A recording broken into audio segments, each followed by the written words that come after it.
રાજકોટ વિધાનસભા 69ના ધારાસભ્ય ડોક્ટર દર્શિતાબેન શાહના જનસંપર્ક કાર્યાલય ખાતે આધાર કાર્ડ અને ખાતા ખોલાવવા માટેનો કેમ્પ યોજાયો। Story report by Sandeep Chavda, Rajkot.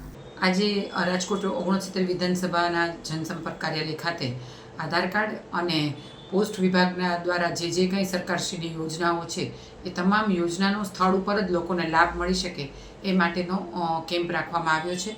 Aadhaar card એ લોકોની પ્રાથમિક જરૂરિયાત છે અને આધાર કાર્ડ એ ખૂબ અગત્યનું દરેક લોકો માટે જરૂરિયાત હોય। આધાર કાર્ડમાં તમારે સુધારા વધારા કરવા, નામ બદલાવા કે નવું આધાર કાર્ડ કાઢવું, એ તમામ વસ્તુઓ એક જ જગ્યાએ એક જ સ્થળ ઉપર થઈ શકે અને લોકોને તકલીફ ન પડે એ માટે પોસ્ટલ વિભાગ દ્વારા આજે અહીંયા જનસંપર્ક કાર્યાલય ખાતે આધાર કાર્ડનો કેમ્પ રાખવામાં આવ્યો છે। એની સાથે સાથે આપણા વડાપ્રધાન નરેન્દ્રભાઈ મોદી સાહેબ કે જેમણે બેટી બચાવો બેટી પઢાઓ અભિયાનથી શરૂઆત કરી છે, ત્યારે સુકન્યા સમૃદ્ધિ યોજના કે સરકારની સૌથી સારી યોજના છે કે જેના માધ્યમથી દીકરીઓ પગભર થાય છે।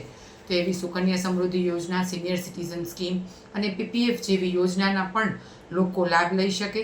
સ્થળ ઉપર જ એમને માહિતી મળી શકે, સ્થળ ઉપર એ ફોર્મ ભરી શકે અને સ્થળ ઉપર જ એમનું ખાતું પણ ખુલી જાય અને એને પાસબુક પણ મળી જાય।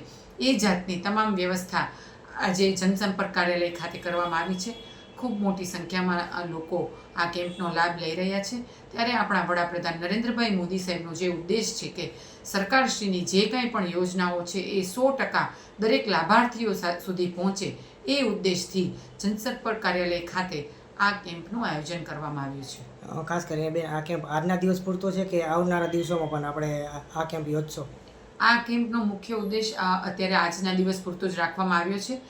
ફરીથી જો લોકોની રજૂઆત આવશે અને લોકોની ડિમાન્ડ આવશે તો આવનારા દિવસોમાં પણ આપણે આ આયોજન ફરીથી કરી શકીશું। અત્યારે આ કેમ્પ સવારે 11 થી સાંજે 5 વાગ્યા સુધીનો રાખેલ છે।